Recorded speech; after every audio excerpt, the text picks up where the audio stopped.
कुछ नहीं बोला करो, कुछ भी, केवल मौन जाके बैठ जाओ और ये सुनो कि वो आपको क्या कह रहे हैं, वो आपको क्या सत्संग दे रहे हैं, वो आपको क्या कहना चाहते हैं। नारायण एक बार त्रेताजु माही शंभु गए कुंभज ऋषि पाही। कुंभज ऋषि कौन? अगस्त ऋषि का नाम है कुंभज।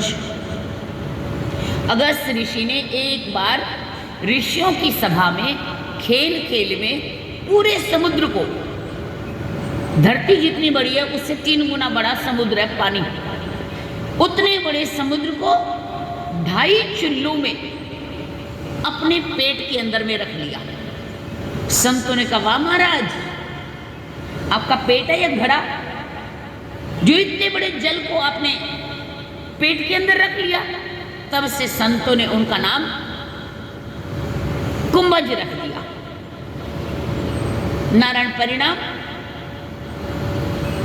भगवान शिव शिवा को साथ लेके कुंभज ऋषि के पास गए। संग सती जगजननी भवानी, पूजे ऋषि अखिलेश्वर जाने।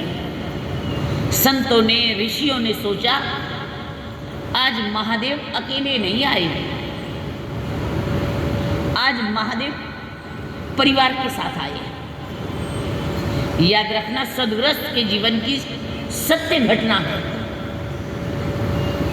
जब कभी आप दुनियादारी के कार्य में अकेले जाओगे किसी के यहाँ, तो आपकी 1 गुना कदर है, और यदि आप पति पत्नी दोनों जाओगे तो 1 और 1 2 नहीं, 1 और 1 11 बार इतनी बड़ी कदर है आपकी, मानो आप कहीं गए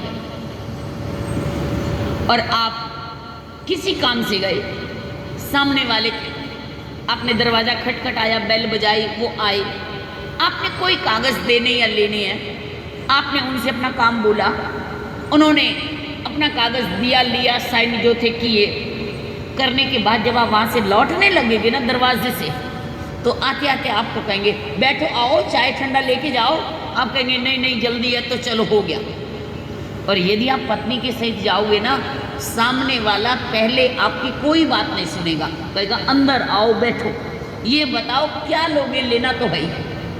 और आप 100 बार ना करो, वो क्या बोलेगा, नहीं नहीं आप कब कब आते हैं, अरे हम तो कल भी आए थे, आपका मतलब आप दोनों। इसलिए नारायण कोशिश किया करो कि अकेले कम, दोनों जाया करो। और नारायण यदि दोनों नहीं जाओगे ना, तो 9 बजे के बाद फ़ोन आना शुरू हो जाएगा, और फ़ोन में खास पहचान है, 9 बजे के बाद आएगा, उससे पहले नहीं। तब संभालना शुरू करेंगे कि कहाँ है, अब तक क्यों नहीं आए। खास पहचान है, यदि किसी पुरुष के बाद पुरुष के पास 9 बजे के बाद पत्नी का फ़ोन आए ना, वो डबल आवाज़ में बोलेगा, हाँ हाँ ठीक हूँ, आ रहा हूँ, मतलब कि तसल्ली रखो, आ रहा हूँ, यही हूँ। और फिर रिपीट करेंगे, मैं वहाँ पे बैठा हूँ, स्पीकर ऑन है, वो सुन रहे हैं, इसका मतलब बात पक्की है। नारायण इतनी सारी दलीलें देने की क्या जरूरत है, पहले ही साथ ले जाया करो। भगवान शिव कहते हैं कि संग सती जग जननी भवानी। अशोक तुम भी हंस रहे हो, ठीक है। संग सती जग जननी भवानी, पूजे ऋषि अखिलेश्वर जाने। भगवान शिव ने पहले तो वंदना की, भगवान शिव की ऋषियों ने, और फिर कहा महाराज बैठो बैठो, आप कब कब आते हैं, आपकी पूजा करेंगे। भगवान शिव भी मुस्कुराए हैं, वाह ऐसी पूजा तो आपने आज तक कभी नहीं की जो अब कर रहे हैं। ऋषियों ने कहा महाराज आप जगत जननी के साथ कब कब आते हैं, इसलिए पूजा तो आज करनी पड़ेगी। उस समय ऋषियों ने सोचा अब भगवान शिव से कैसे कोई संवाद सुना जाए, कैसे कोई चर्चा की जाए। ऋषियों ने कहा प्रभु महादेव, एक राम घर घर में लेटा, एक राम दशरथ कर बेटा, हमें उस राम के बारे में बताएं, कौन राम है वो? दशरथ के पुत्र है, या जो कण कण में क्षण क्षण में जन जन में पत्ते पत्ते में जर्रे जर्रे में रहते कर बिनु कर्म करई विधि नाना।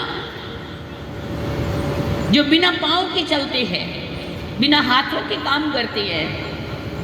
एक राम घर घर में लेटा, एक राम दशरथ कर बेटा। क्या दशरथ के पुत्र राम वही राम है? उस समय नारायण प्रभु श्री महादेव जी ने ऋषियों के इस प्रश्न को सुन करके तब ये शब्द कहा था कि हरि अनंत हरि कथा अनंता।